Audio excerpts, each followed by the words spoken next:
কিছু দিয়া যার, অনেকদিন ধরে কিছুই খাইনি। সকাল সকাল মন্দিরে এসে মেজাজটাই গরম হয়ে গেল। ওগো, কেউ তো ভিক্ষা দিচ্ছে না। আর তুমি বরং ড্রেসটা পরে নাও, তারপর চেষ্টা করো আবার। ঠিক বলেছ গিন্নি। মিচিং মিচিং ফুস। বাবারা মায়েরা, কেউ কিছু দিয়ে যাও গো, এই ল্যাংড়াটাকে কিছু টাকা দিয়ে সাহায্য করো গো। এই নাও, ভগবান মঙ্গল করুক। 2 টাকা দিয়ে আবার মঙ্গল করুক, যত সব। ধুর, কি যে করি আর ভালোই লাগছে না। এই নাও টাকা। এই ছেলে, এই ছোট 1 টাকা দিস? হ্যাঁ, কেন? দেখবি মেরে ভূত বানিয়ে দেবো একেবারে। একে তো ভিক্ষা করিস, আবার বেশি বেশি। দাঁড়া। কিছুক্ষণের মধ্যেই ঝামেলা শুরু হয়, আর সেখানে অনেক মানুষের ভিড় হয়ে যায়। এই কি হয়েছে রে গোপাল? দেখো না দাদু, ভিক্ষা যাওয়ায় আমি ছোট 1 টাকা দিয়েছি বলে আমায় মেরে দেবে। দাঁড়া, এই একে তো ভিক্ষা করে খাস, আমার নাতিকে মারবি? এই মারো সবাই ওকে। এরপর সবাই ডাইনি আর মামদোকে মারতে থাকে, আর সেখান থেকে প্রাণ বাঁচিয়ে কোনো মতে দুজনে পালায়।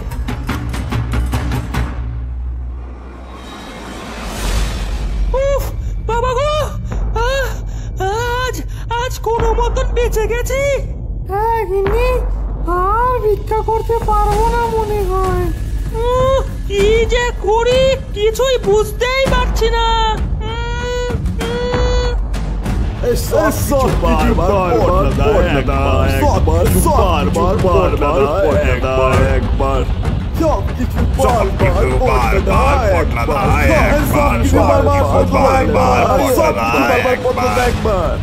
পটল চিহ্নে ভোট দিয়ে পোল্টটাকে আবার জয় করো।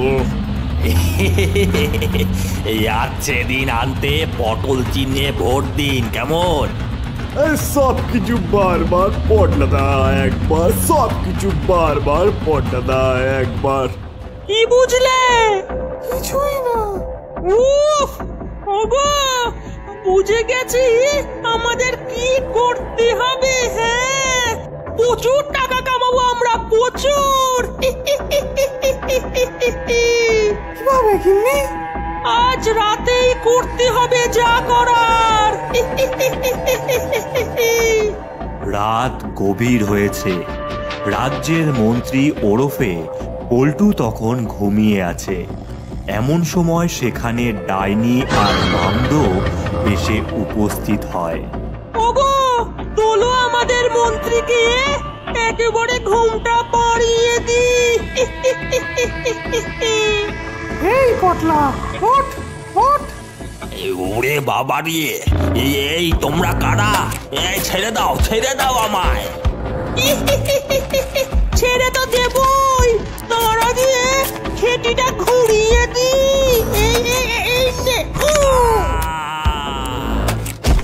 মন্ত্রীর দেহ নিচে লুটিয়ে পড়ে, আর ডাইনি বলে, আমি হব এই রাজ্যের মন্ত্রী।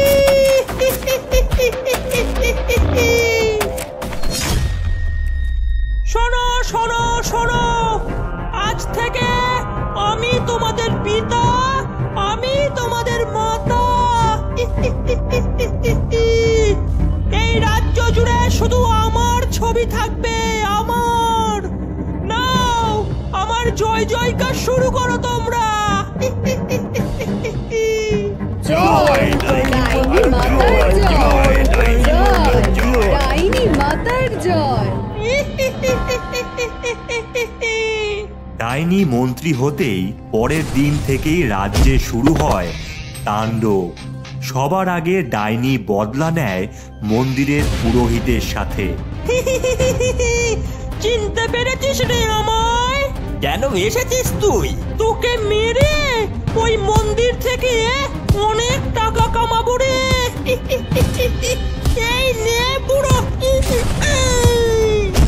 পুরোহিতের নিথর দেহ লুটিয়ে পড়ে নিচে। এরপর থেকে ডাইনি মন্দিরের প্রবেশ মূল্য ধার্য করে দেয় আর পুজো দেওয়ার জন্য জনগণের কাছ থেকে টাকা নিতে শুরু করে। শুধু তাই নয়, ডাইনি টাকার লোভে পড়ে রাজ্যের সমস্ত গরু একে একে বাইরের দেশে পাচার করতে থাকে। ওরে ওরে, একে একে পাচার কর, একে একে। আর টাকাগুলো ঠিকভাবে গুনে নে। 1,00,000 টাকা করে এক একটা গরু। আমাদের তো প্রচুর টাকা হচ্ছে গো। ও ছাতাটা ঠিকভাবে ধরো তো, ফেসিয়াল করেছি, ট্যান পড়ে যাবে নয়তো। ওরে ওরে, সর্বনাশ হয়ে গেল আমার, সব গরু চুরি হয়ে গেছে। এখন আমার কি হবে, এখন আমার কি হবে? চিন্তা করো না দাদু, আমরা ঠিক খুঁজে বের করব চোরকে। শুধু গরু পাচারই না, ডাইনি তার বাহিনীকে নিয়ে রাজ্যের সমস্ত স্কুলগুলো আগুনে জ্বালিয়ে দিতে থাকে। গিন্নি, এই স্কুলগুলো চালিয়ে আমাদের লাভ কি হবে? কাল থেকে সব বাচ্চারা আমার তৈরি স্কুলগুলোতে যাবে, আর সেখানে অনেক অনেক টাকা দিয়ে পড়তে হবে। আর আমরা আরো টাকা কামাবো গিন্নি। সব স্কুলগুলো জ্বালিয়ে দিয়েছে কে? এখন ডাইনি মাতা বলছে ওই বিলেতি স্কুলে যেতে, ওখানে তো অনেক খরচ। এটাই তো ভাবছি, বাচ্চাদের পড়াবো কিভাবে। মা, বাবা, তোমরা চিন্তা করো না, এর পেছনে কে আছে আমরা খুঁজে বার করবই। ঠিক একইভাবেই রাজ্যের হাসপাতাল জ্বালিয়ে দেয় ডাইনি, আর সমস্ত মানুষদের তার তৈরি হাসপাতালে যেতে বলে, আর সাধারণ মানুষদের থেকে অনেক অনেক টাকা নিতে থাকে সে। ইতিমধ্যেই ডাইনি তার টাকা দিয়ে বিশাল মহল বানিয়েছে, মানুষ ভূত সকলকে কাজে রেখেছে সে। এমন ভাবে চলতে থাকলে এবারে প্রধানমন্ত্রী হব, প্রধানমন্ত্রী। এই যে গিন্নি, সাহেব এসেছে। সাহেব, 100 কোটি টাকা আর এই পুরো বন তোমার। আমি রাজি ডাইনি মাথা। এই সব কিছুই লুকিয়ে লুকিয়ে দেখছিল বাচ্চারা। কি বুঝলি ভাই? আমাদের আমাদের বনকে বাঁচাতেই হবে, চল দিদি। পরের দিন সাহেব বন কাটার জন্য অনেক বড় গাড়ি নিয়ে প্রবেশ করে আর বন্দুক দিয়ে গুলি চালাতে থাকে। বন্দুকের আওয়াজ পেয়ে বনের বাঘ, হাতি, গরু সবাই ছুটে পালাতে থাকে। এমন সময় সেখানে গোপাল আর গৌরী গ্রামের মানুষ জড়ো করে মশাল হাতে নিয়ে হাজির হয়। বেরিয়ে যাও এই বন থেকে।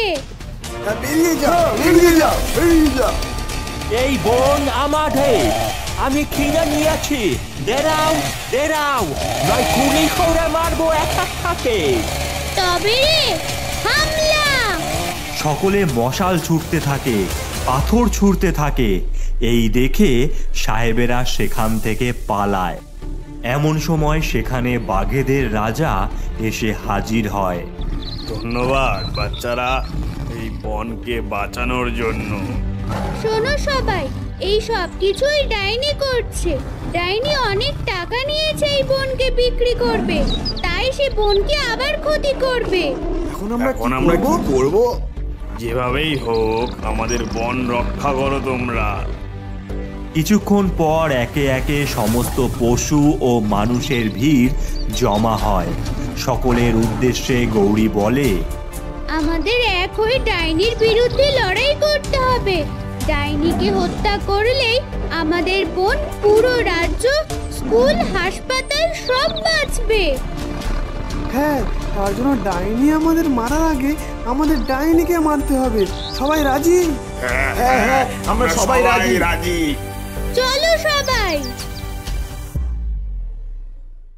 সকলেই ডাইনির প্রাসাদের সামনে দাঁড়ায়। সকলে মশাল ছুটছে, চারিদিকে আগুন জ্বলছে। উফ, এত হট্টগোল কিসের? তাড়াতাড়ি চলো, বাইরে সর্বনাশ হয়ে গেছে। ডাইনি বাইরে বেরোতেই একটি বাঘ ডাইনির উপর আছড়ে পড়ে, আর মানুষের দল মিলে ডাইনি আর মামদোকে আটক করে। সকলে মিলে মারতে থাকে দুজনকে। ছেড়ে দাও, আমায় ছেড়ে দাও। এরপর ডাইনিকে উঁচু কাঠের সাথে আটকে দেওয়া হয় আর আগুন জ্বালিয়ে দেওয়া হয়।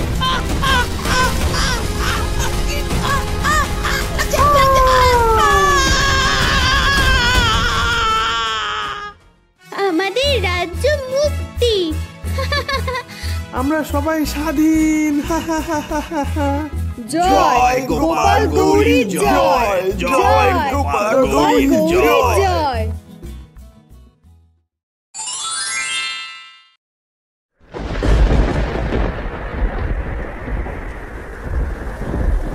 গাছের ডালে বসে পা দোলাচ্ছে ডাইনি।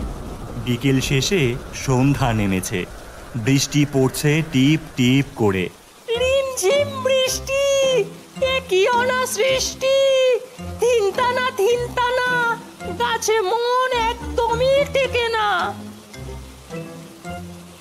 এই গাছের ওপর বসে থাকতে একটুও ভালো লাগছে না। ধুর, যাই একটু ঘুরে আসি। ডাইনি গাছ থেকে লাফিয়ে উড়ে যেতে লাগলো।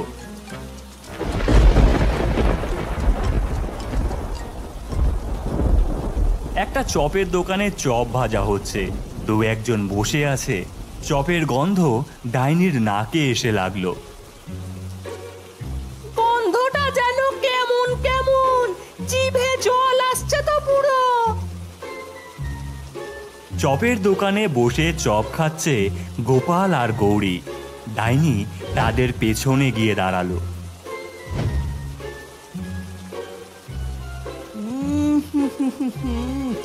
গৌরী, চপগুলো কিন্তু দারুণ টেস্টি। হ্যাঁ, আর এই বৃষ্টির দিনে আলুর চপ খেতে দারুণ লাগছে। ও আচ্ছা, এগুলো তাহলে আলুর চপ। দেখি তো কেমন খেতে। ডাইনি লম্বা হাত বাড়িয়ে একটা চপ তুলে নিল ঝুড়ি থেকে।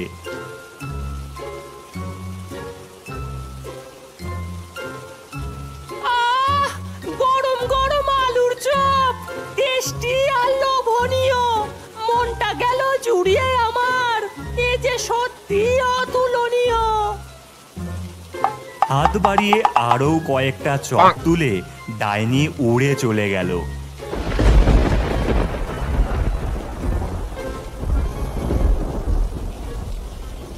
গাছের ডালে বসে আছে ডাইনি। আলুর চপগুলো খেয়ে আমারও যে ওই রকম একটা চপের দোকান দিতে ইচ্ছে করছে। আমি চপ ভাজবো আর সব বাচ্চাদের সেই চপ খাওয়াবো। যে একবার আমার চপ খাবে, চপের লোভে সে সারা জীবন আমার কাছেই থাকবে।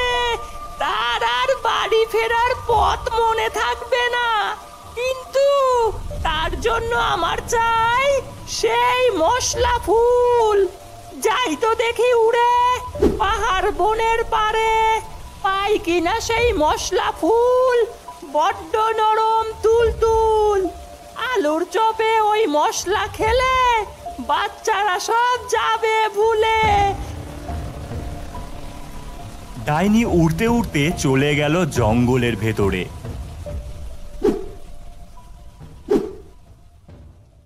বৃষ্টির বিকেলে দুটো বাচ্চা রাস্তা দিয়ে হেঁটে যাচ্ছে।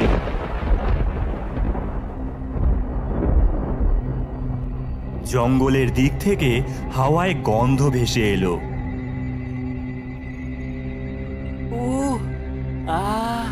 এই বিনু, দারুণ সুন্দর একটা গন্ধ ভেসে আসছে রে। গন্ধটা পেয়েছিস তুই? হাবলু বিনু গন্ধ অনুসরণ করে জঙ্গলের দিকে চলে গেল।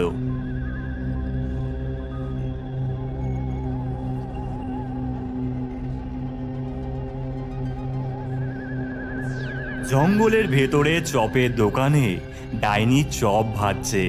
হাবলু আর বিনু এসে হাজির হলো।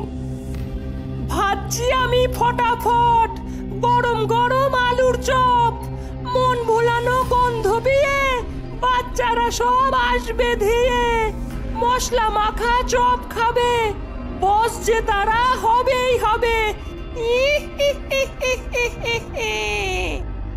এই যে শুনছো, তুমি বুঝি চপ ভাজছো? হ্যাঁ গো ছেলে, আমি চপ ভাজছি, গরম গরম আলুর চপ। খুব সুন্দর গন্ধ বেরিয়েছে। না খাও না বাছা, খাও খাও, তোমাদের জন্যই তো চপ ভাজছি। দাও তাহলে আমাদের একটা করে। একটা করে খাবে কেন, যত খুশি খাও। বসো, এইখানে বসো। বাচ্চারা একটা বেঞ্চে বসলো। ডাইনি শাল পাতায় করে তাদের হাতে আলুর চপ দিল। খাও খাও, দেখো তো কেমন খেতে। ও দারুণ দারুণ, চপগুলো অসাধারণ। এত টেস্টি চপ আমি কোনোদিনও খাইনি। আমি কোনোদিন এমন চপ খাইনি রে হাবলু। বাহ বাহ, বেশ বেশ, এটাই তো চাই। আসবে কত এমন ছেলে চপ ভাজার গন্ধ পেলে, এমনি করেই হবে বস আমার ভাজা চপ খেলে। রাস্তা দিয়ে ছাতা মাথায় হাঁটছে গোপাল আর গৌরী। অন্ধকার হয়ে গেছে, বৃষ্টি পড়ছে। তাড়াতাড়ি চল গোপাল, মনে হচ্ছে আরো জোরে বৃষ্টি নামবে। খুব খিদে পেয়েছে রে, তাছাড়া অন্ধকারে তো ঠিক মতো দেখতেও পাচ্ছি না।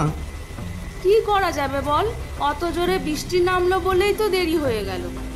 হাওয়ায় ভেসে এলো সেই ডাইনির চপের গন্ধ।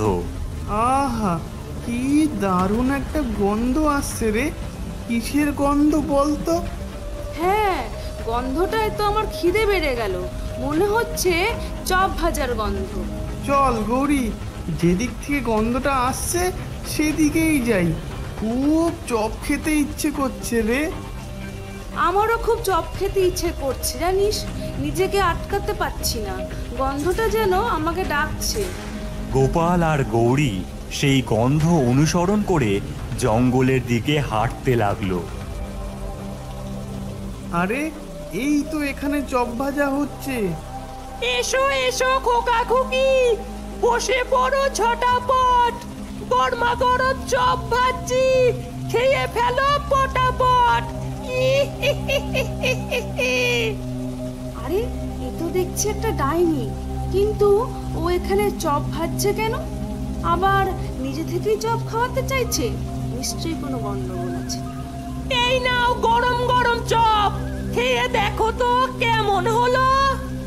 যদিও চপগুলো আমার খুব খেতে ইচ্ছে করছে, কিন্তু তাও আমি খাবো না, ডাইনির চোখ এড়িয়ে ফেলে দেবো। গোপাল ততক্ষণে চপ খেতে শুরু করে দিয়েছে। চপটা খেতে দারুণ, খেয়ে দেখ গৌরী। না না, চল এখন, তাড়াতাড়ি বাড়ি চল।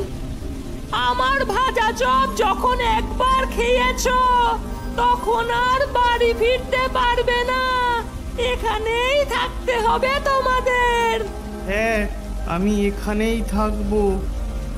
গৌরী গোপালের হাত টেনে ধরে ওঠালো। না, তোকে আমার সাথে বাড়ি যেতেই হবে, আমি বাড়ি যাবই, আর তোকেও নিয়ে যাব। চল, শিগগিরই চল। আমি বাড়ি যাব না। চল আমার সাথে। গোপাল তো কিছুক্ষণ আগে এখানেই ছিল, কিন্তু হঠাৎ কোথায় চলে গেল? ঘরেও খুঁজে পেলাম না। আমি জানি ডাইনির চপ খেয়েই গোপাল এরকম হয়ে গেছে। মনে হচ্ছে গোপাল ওই ডাইনির কাছেই গেছে। যাই তো, গিয়ে দেখে আসি। ডাইনি চপ ভাজছে, গোপাল সেখানে বসে চপ খাচ্ছে। গৌরী সেখানে হাজির হলো। গোপাল, তুই কেন এখানে চলে এসেছিস? আমি তোকে খুঁজে খুঁজে পাচ্ছি না। আমি এখানেই থাকবো।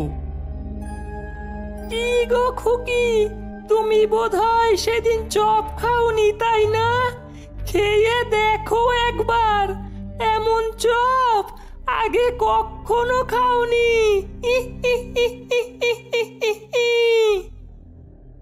না, আমি চপ খাবো না। আমি গোপালকে নিয়ে বাড়ি চলে যাব। ও ছেলে আর বাড়ি ফিরবে না। জোর করে যদি নিয়ে যাও তাহলে আবার ফিরে আসবে।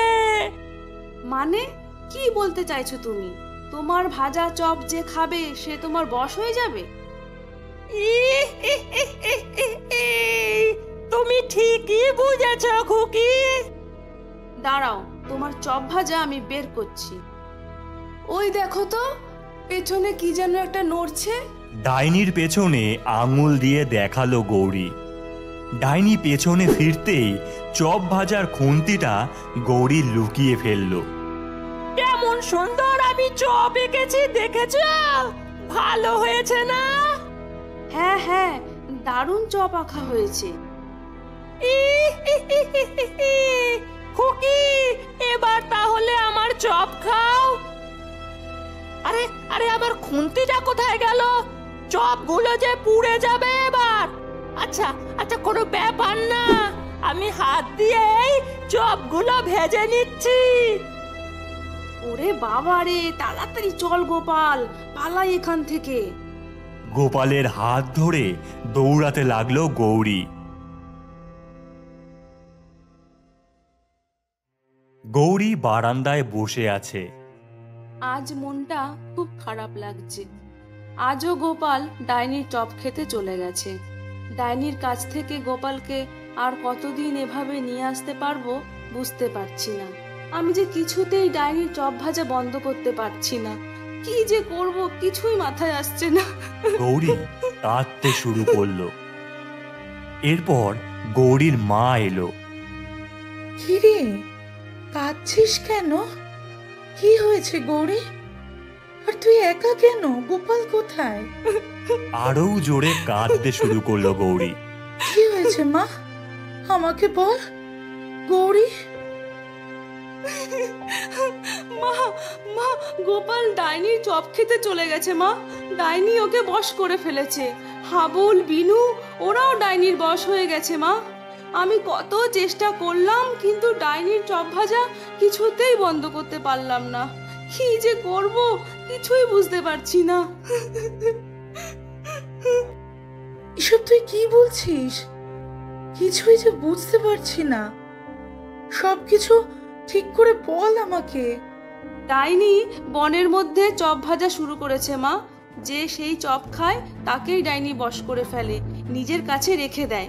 গোপালও সেই চপ খেয়ে বশ হয়ে গেছে, হাবলু, বিনু ওরাও। মা, সে কি কথা? আচ্ছা, সবাইকে ডেকে বলি, তারপর সবাই মিলে গিয়ে ডাইনির ব্যবস্থা করব। তুই কাঁদিস না মা, কাঁদিস না। গৌরীর মা বাইরের দিকে যেতে যেতে কই গো? চিৎকার করতে লাগলো। হাবলুর মা, বিনুর মা, কোথায় গেলে সবাই? বাচ্চাদের খোঁজ পাওয়া গেছে? চলো চলো, যেতে হবে জঙ্গলে। ডাইনিকে শায়েস্তা করতে হবে। তুই ঠিক পথ চিনিয়ে নিয়ে যেতে পারবি তো? হ্যাঁ মা, এই তো আরেকটু গেলেই ডাইনির চপের দোকান। হ্যাঁ হ্যাঁ গৌরীর মা, বুঝলে, এই তাড়াতাড়ি নিয়ে চলো আমাদের। এই চপ খাইয়ে বাচ্চাদের বশ করেছে ওই ডাইনি। ওর চপের দোকান পুড়িয়ে দেবো আজ। চপ ভাজা ওর গুছিয়ে দেবো একেবারে। হ্যাঁ হ্যাঁ, পুড়িয়ে দেবো ডাইনির দোকান। ডাইনির দোকানের সামনে জড়ো হয়েছে সবাই। ডাইনি চপ ভাজছিল।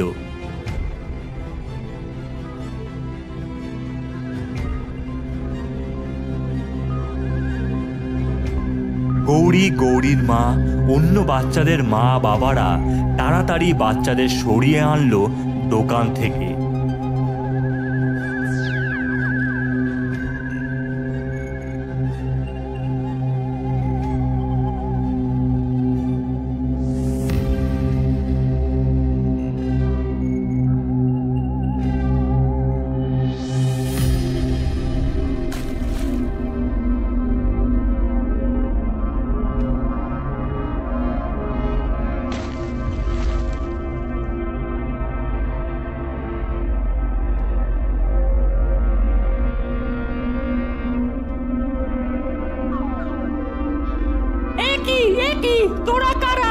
একটু সরে দাঁড়া। ও এসেছিস বুঝি চপ খেতে? বস তবে সব পাত পেতে। ওরে বদমাস ডাইনি, আমরা তোর চপ খেতে নয়, চপ ভাজা বন্ধ করতে এসেছি। এখনই তোর চপের দোকান আমরা পুড়িয়ে দেব। বাকি গ্রামবাসীদের দিকে তাকিয়ে এ বলি, বাচ্চাদের সরিয়ে এনেছো তো তোমরা? হ্যাঁ, বাচ্চাদের বাইরে নিয়ে এসেছি। এবার এবার এসো এসো সবাই, সবাই, এই দোকানে দোকানে আগুন লাগিয়ে আগুন দাও। লাগিয়ে দাও। ওগো ওগো, না না, এমনটা করো না। আমার সাধের চপের দোকান পুড়িয়ে তোমরা দিও না। এরপর সবাই দোকানে আগুন দিয়ে দিল।